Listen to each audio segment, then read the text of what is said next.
want to thank everybody for coming out. And, we got a good speaker today. And not very often we get somebody that was over in Korea. And I'll tell you what I understand, Eugene here has a story to tell. And anybody that wants, what was that airplane you flew? F-84. Oh, I'm not sure about that one. Okay, go for it, will you?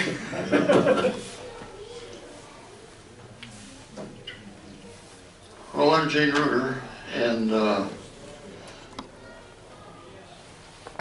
don't know whether I'm going to tell you a story that you want to hear or not. Probably most of it won't necessarily be about the 84, but I'd like to start with my first getting in the military and how I managed to get into cadets.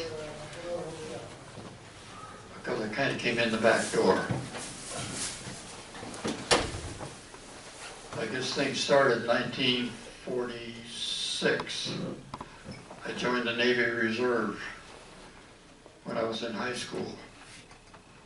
Primarily, I always wanted something to do with flying. In fact, in 1944 or 34, my folks took me to my first air show, and I was hooked. That was a checkerboard field in Chicago, which is now Midway Airport. And they had a guy that was doing a parachute jump, and he missed the airport and landed across the railroad tracks. And,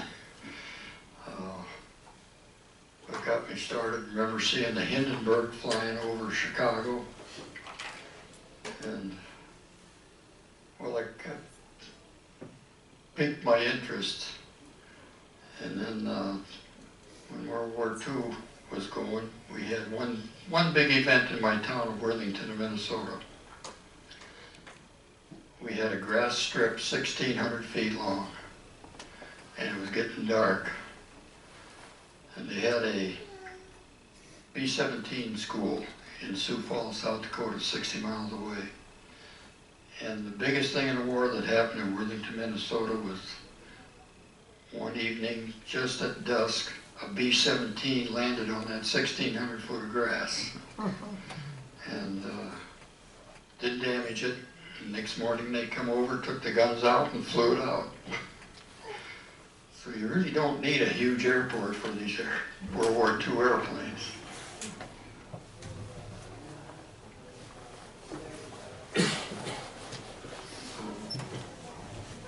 Then in 1947, I guess it was, I tried to join the Army because I wanted to fly, and it was the Army Air Corps then.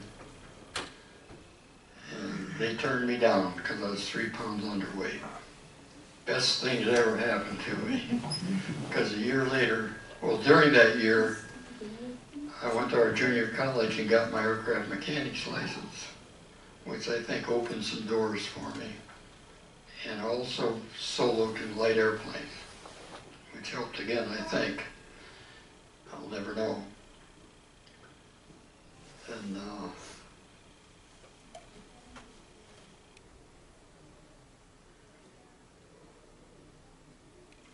okay, never heard from the Navy again. Tried to join the Army, as I said. Came home, I got in the Army Guard. So I was there for about a year. Then I joined the Air Force when I became the Air Force and went down to Lackland, all set to be an aircraft mechanic because I figured I didn't have enough college to fly. And while I was at Lackland, they came through and they said, oh, I know I've been told many times, don't volunteer. But they said, no, if you guys take this test and you pass it, you're really going to get a good assignment. We can't tell you what it is. So I volunteered and I took it. Now instead of becoming an aircraft mechanic, I was sent to the School of Aviation Medicine Psychological Research Department. And our job at the time was to build psychomotor tests that the doctors gave us the prerequisites for. And we were fairly successful at that, but when they were commercially made, they didn't look like anything like what we built in the shop. So, one day the Acrojets were at Randolph. They were the forerunners of the Thunderbirds. Had a date that night, and I told the gal, I said, God, I'd like to do that. And she said, why don't you? I don't have any college. I didn't consider that year junior college to be college. And she says, well, they have equivalency exams, don't they? I said, yeah, I guess so. She said, take it, you can pass it.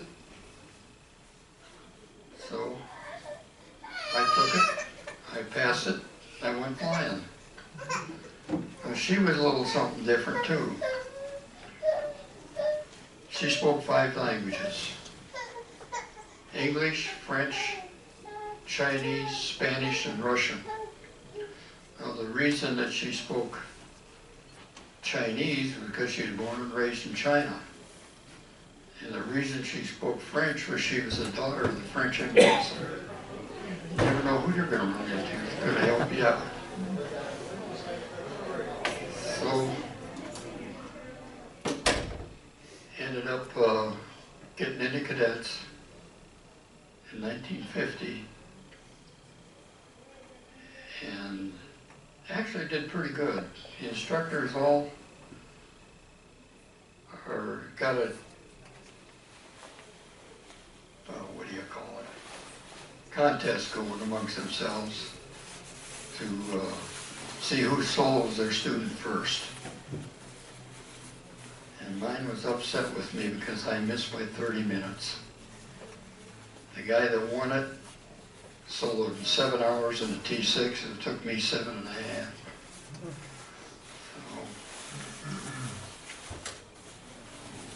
Then we went from there to Willie and got in the F-80s. And I had a bad time with the F-80s. And when we're doing aerobatics, when I do an over-the-top maneuver, I come to, the airplane's upside down, my hands and feet are going like this, and the airspeed reads 0, and I knew what I should do, but I couldn't control my limbs. We don't dare tell anybody about this, you get washed out. So, I don't know, I flew 3-4 missions out there, just same thing happened every time, and then I finally figured it out. I was throwing my head back too soon while I was pulling too many G's, and all the blood went to my feet, even with a G suit. Got that figured out, and the rest of it was a piece of cake. Things were a little different then than they are now. I was up for a formation check, and we were flying F-80As and Bs primarily. Are any of you familiar with those? Well, the A's really didn't have a fuel control. The fuel control was within your left hand, and you were in control of how much fuel was going to the engine. Well, I got a little bit behind and I jammed it ahead a little bit too fast and the engine quit. I'm over Luke Air Force Base. And check pilot says, you got Luke in sight? Yeah. He says, well, if you can't get it started, land there. If you do get started, we'll see you back at Willie. And off they went. Left me there by myself. Well, I got it started again, so I saw him back at Willie. And it turned out to be a good deal. I got one more ride. So,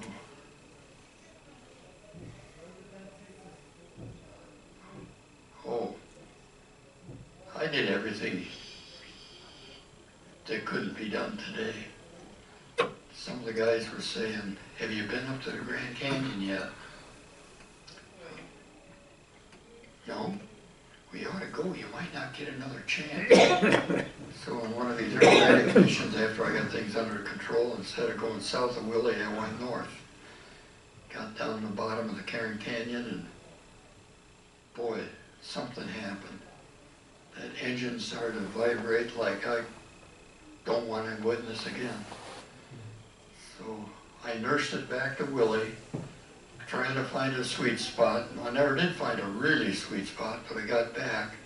And it turns out I threw 3 buckets off the turbine. So,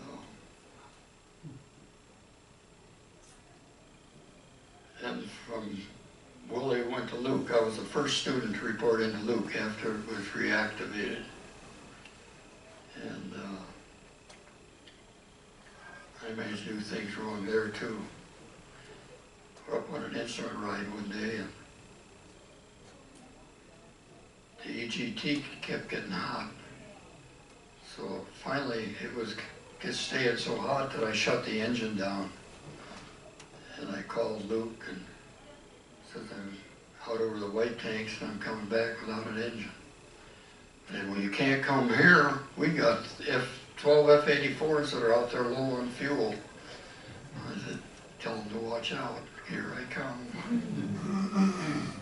So then, they didn't have a flame-out pattern back in those days like they do now.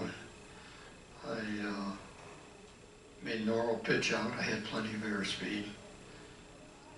Put the gear handle down, and nothing happens with the gear, but I lost my aileron boost. And got on downwind, got the airplane level, and I pick up the emergency hydraulic pump handle, and it just falls to the floor. I thought, oh boy. But I kept pumping. And finally I got out about where I was going to turn base, and I had one green light. So now I'm encouraged. I keep pumping. And I look out the airplane, and God, I'm a long ways from the airport. And got on final and landed about the first 50 feet of the runway. My instructor was on mobile. He said, you didn't use any flaps. I think if I'd used flaps, I wouldn't have made it to the airport. He said, oh, I think you got a point there. So, from Luke down, we went over to Misawa, Japan. And we reported in. And they already had a nickname for me. It was Stick. They mispronounced my last name. They said it was Rudder instead of Reuter. So I was Stick and Rudder to this day. And then what really topped the thing off is, well, we'll take you out and show you your airplane. So I get out there. Here I am, brand new second lieutenant, the last guy to get in the outfit at that point in time. And they had my name on the side of the airplane. And I wasn't smart enough to ask them why is my name on there when they've got twice as many people as they have airplanes. But I wasn't going to argue with them. So the outfit was really nice because whenever you flew, if your plane was on the mission, they let you fly your airplane. So that was pretty, I thought it was nice. And let's see.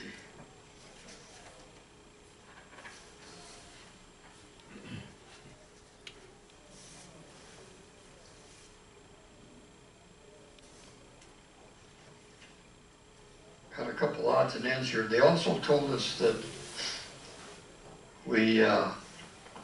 me and my youth, they also told us that we couldn't put any nose art on our airplane. Well, my crew chief and I decided that just wasn't right.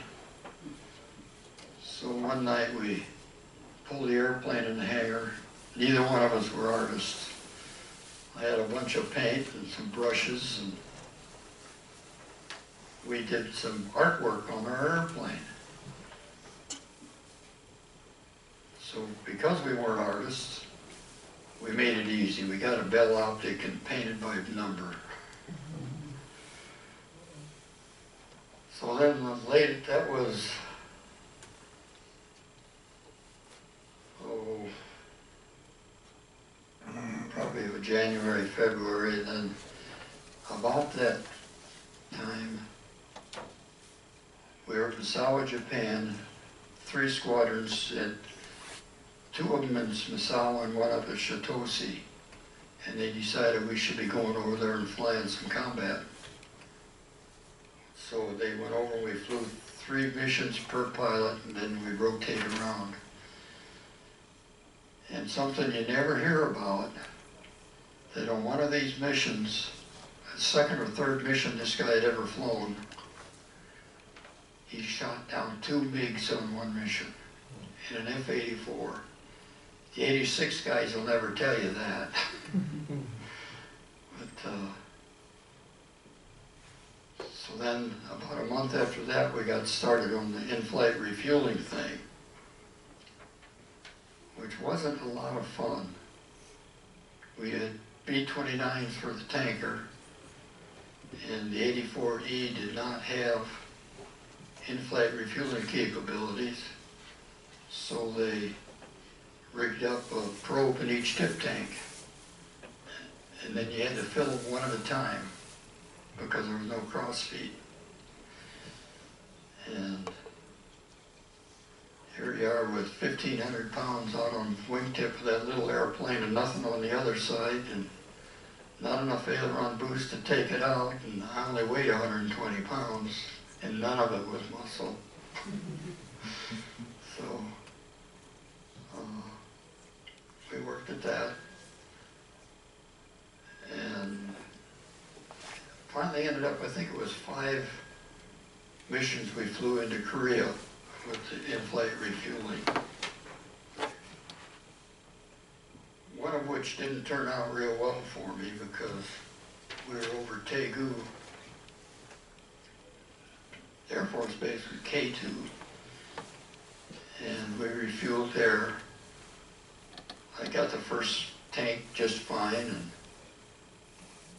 got the second tank just fine, and I pulled the throttle back to disconnect, and nothing happens. The basket stays there. I thought, what the heck, the throttle won't work on this thing? And I pulled it back some more, and then I looked out in front, and the hose had broken. Wow, And it was unraveling, and about the time I looked up, it broke, and it coming right at my canopy.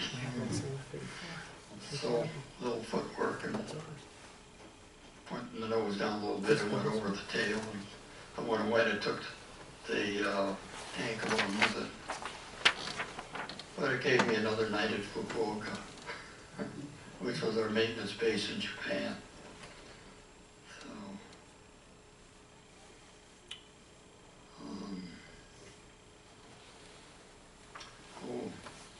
I got an air medal for one bombing mission up by the Yellow River at I think it was a munitions plant.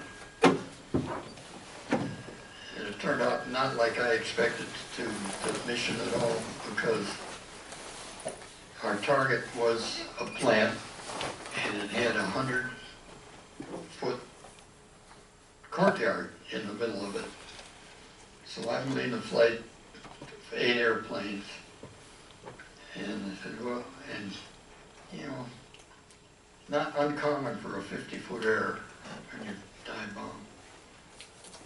And I said, okay, don't try to hit the building. Everybody aim at this courtyard. We're bound to get stuff on that perimeter. When Recce came back, we had, out of 16 bombs, 13 were in the courtyard. But they gave me an air medal for it, so.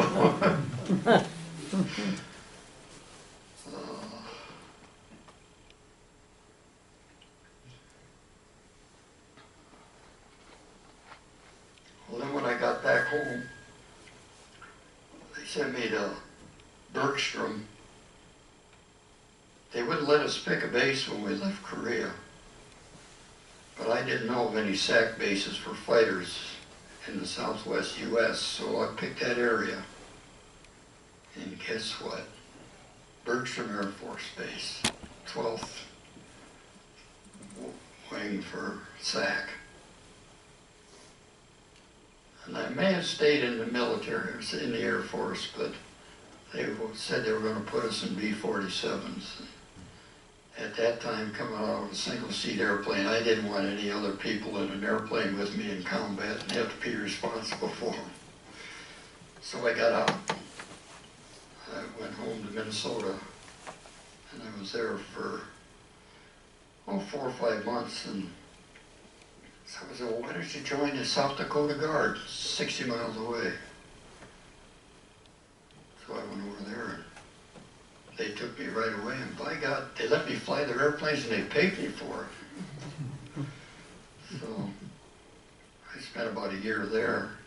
And while I was there, I brought an F-94 out here to Hill for Iran. And I saw something I never dreamed I'd see, and I know I'll never see it again. But it was, I think it was in the spring of 94, or of 55. And I have never seen so many jackrabbits in all my life. There wasn't a square foot of property out there that didn't have a jackrabbit sitting on it.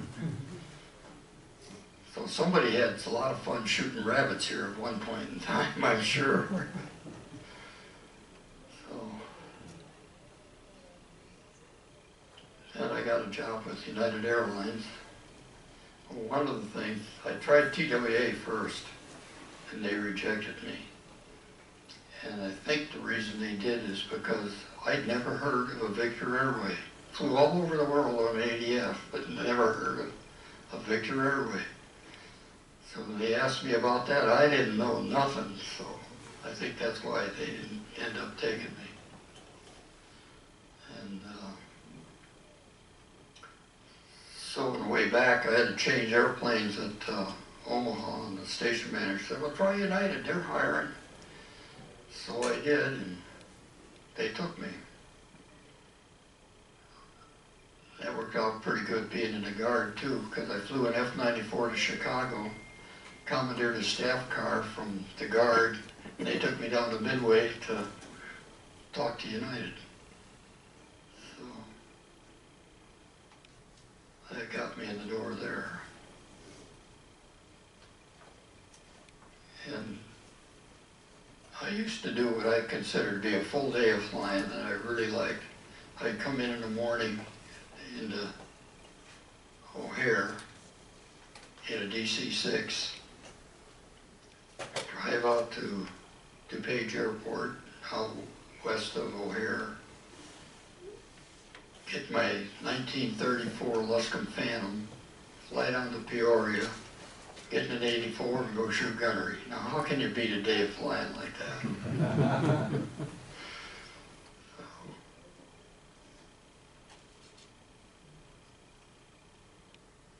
My wife made me out all kinds of notes here, but I had it at the bottom of the stack, so we got to take a look and see where we are here.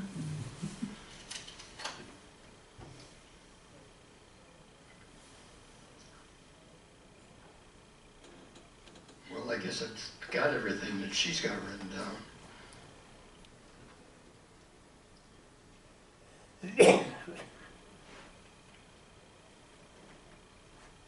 Well, one of the guys that was in my cadet class was Gus Grissom. So,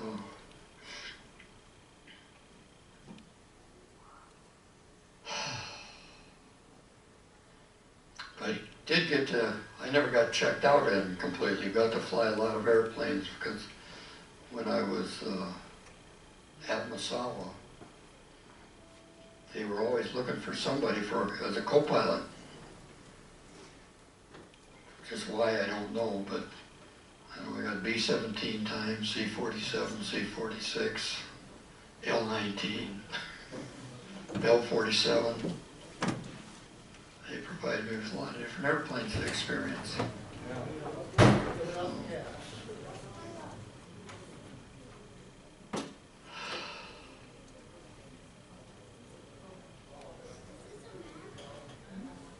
Well, has anybody got any questions? Did you fly combat missions in Korea? Oh, yes. I only got 28 and I got orders. pilots come home. And only saw a MiG once, and he went by so fast I wasn't sure what it was.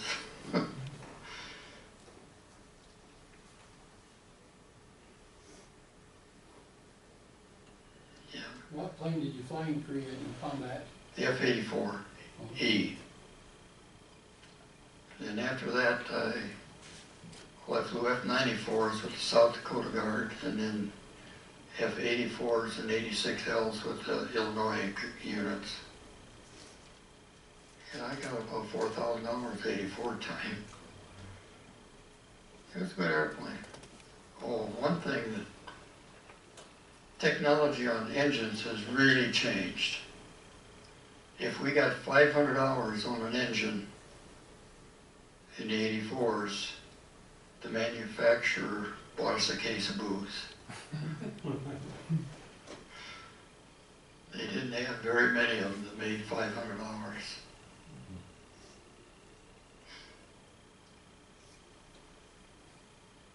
Sir. You said that the F-84 went up to Korea in the first, and it wasn't ever talked about, but they shot down 2 MiGs. What type of MiG was it? Was it the prop MiG?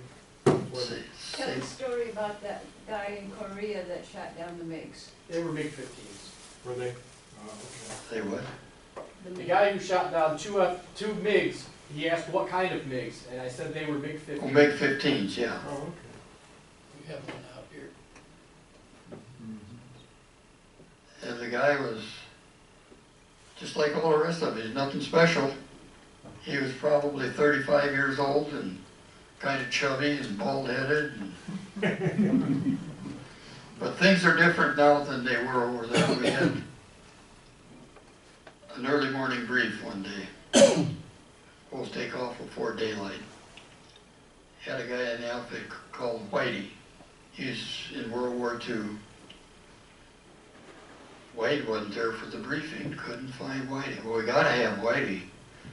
So everybody went out looking for Whitey, and one guy was walking along in a trench and stumbled over a pile of snow, and it was Whitey.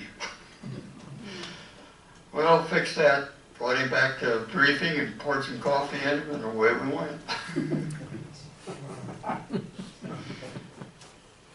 And I didn't spend a winter in Korea, but I did it over at Misawa, Japan, and our briefing room was a tent.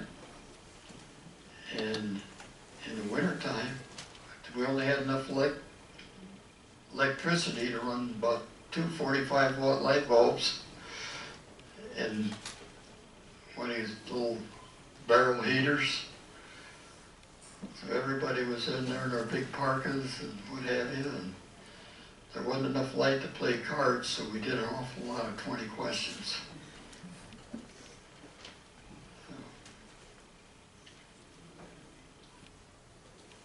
Ma'am? Do you believe in God? Pardon? I said, do you believe in God? Do you believe in God?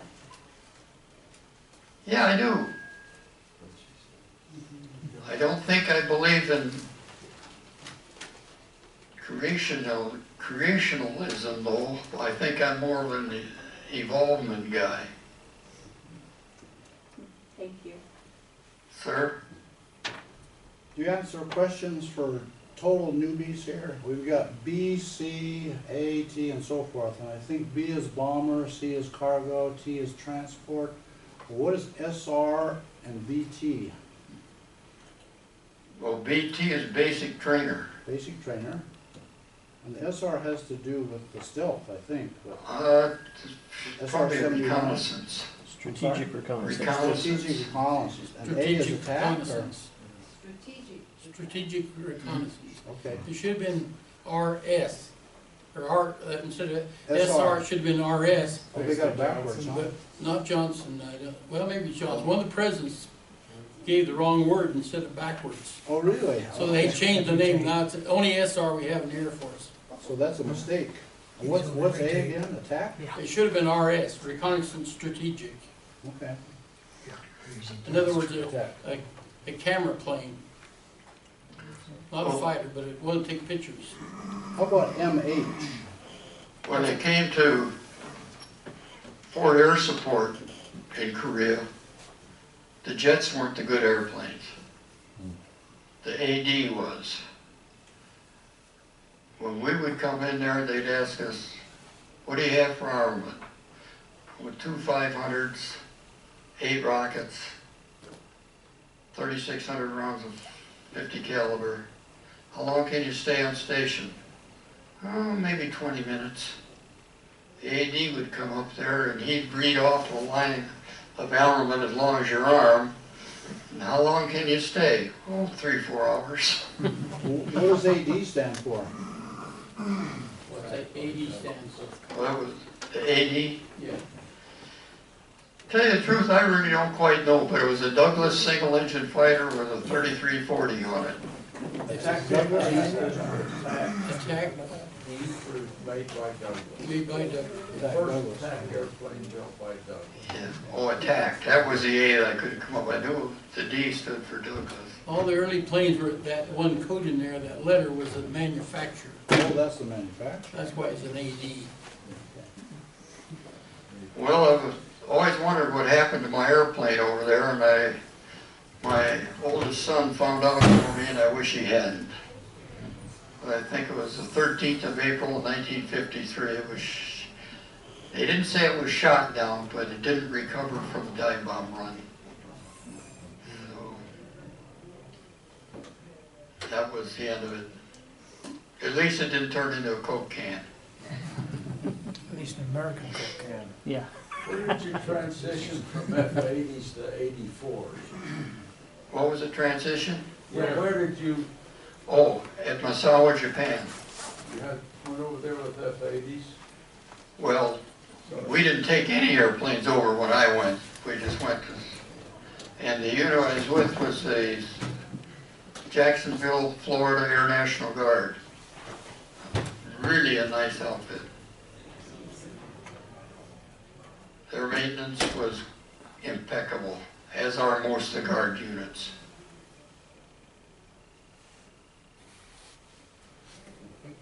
Did, as far as transitioning from the F-80 to the 84, had you had any 84 time before Misawa? No. They just sent you over there and said, here's your jet, go check it out. And Yep, they just set you in the seat and made sure you knew what instruments were where, and then, okay, let's go fly.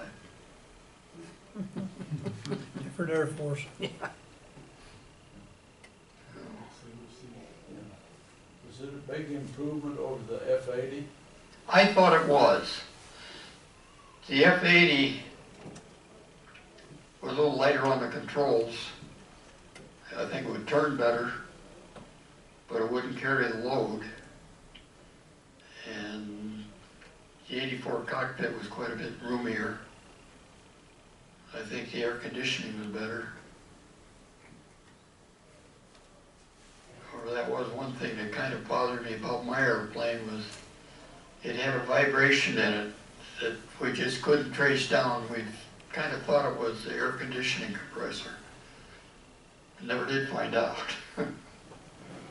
With in-flight refueling, how long was the longest flight you had? About 10 hours. At that time, it was the longest jet fighter mission in history. Of course, nothing to what they do today.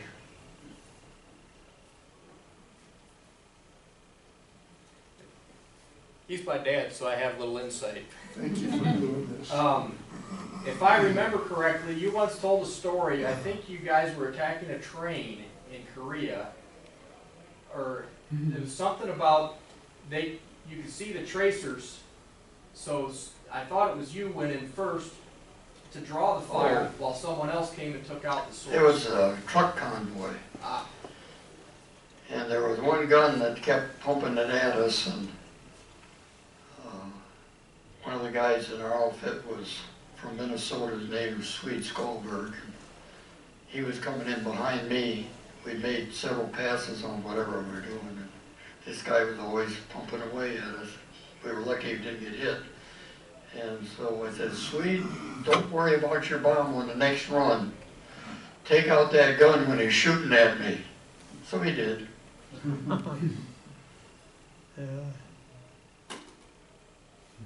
Trying to think of more. I'll think of a lot when we leave here. That's with all of us. We all can remember things when it's not useful anymore. I thought it was really neat that this guy got 2 MiGs on one mission. He was from the Georgia Guard. And but something I don't understand is these museum curators don't delve into things like they should, because we've been to Robbins Air Force Base out by Atlanta several times, and they have an F-84E in there with a yellow nose on it. Now that means it's from California, 196. Georgia was red in the 158th. And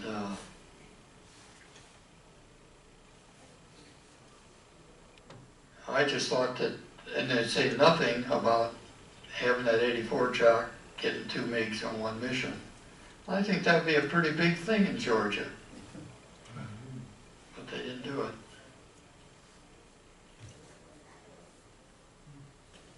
I got one thing I want to ask this guy. Were you asking about an A4D airplane or an F-84? He kept saying, he's talking about an airplane, an F-84, which is a jet. An 84 is a prop plane used earlier. An 84, yeah. That's a Navy plane. Yeah, I was And just that's what asking we were about- telling you about, is Navy plane 84. Right. He's talking about a jet F-84. F for fighter. Fighter jet. How did the 84 compare to the MiG? Compare to the MiG, Did they have the advantage? or did we? I didn't hear you. How did F-84 compare to the F-15? Oh, I don't think there's much comparison at all. The MiG was a lighter airplane. It had a bigger engine. Ours is about 4,500 pounds of thrust, theirs is about 55. So that's why getting 2 of them was such a big deal, huh? Pardon? That's why getting 2 of them was such a big deal, because you were really outpowered and stuff? Well, yeah, but I guess the guy really lucked out, because he was on a low altitude attack, whether he was strafing or dropping a bomb, skip bomb, I don't know that. But anyway, the lead MiG came by him, and there he was right in front of him, so he pulled the trigger and he got him. And then the other guy's wingman came right along behind him and he got him too. So it was more luck than skill, huh? In that case, I think so. But I'll take it any time, whatever it is. I know a guy that got one like that. Tell them about Luck. the flak in Korea. Oh, first combat mission we had,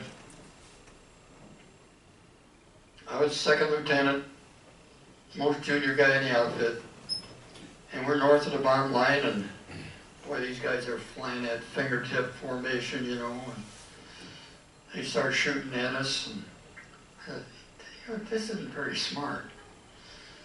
So when we got back at our briefing, he says, well, why do you guys want to fly in that nice fingertip formation when we're north of the bomb line? Nobody had an answer. I said, well, they like to call us the raggedy-ass militia. Why don't we fly like it? You move around. You know, they got to sight you, and by the time the shell gets there, hopefully we won't be there. They did that, and we never lost an airplane. We only got hit once, and it was 20 millimeter ricochet off the top of a wing. So the junior guy had a little something going. Another thing I didn't understand was, here once again, I'm the junior guy, and when I had those 8 airplanes, we dropped the bomb in the courtyard. Here's the second lieutenant leading them. And I must have been doing something right. Bought the right guy a drink or something.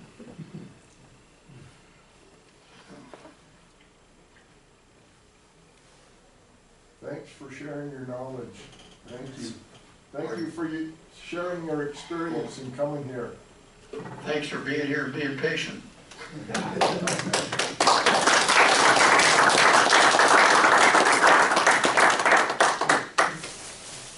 I suppose you want all your stuff back. No, then I'm gonna turn your mic off.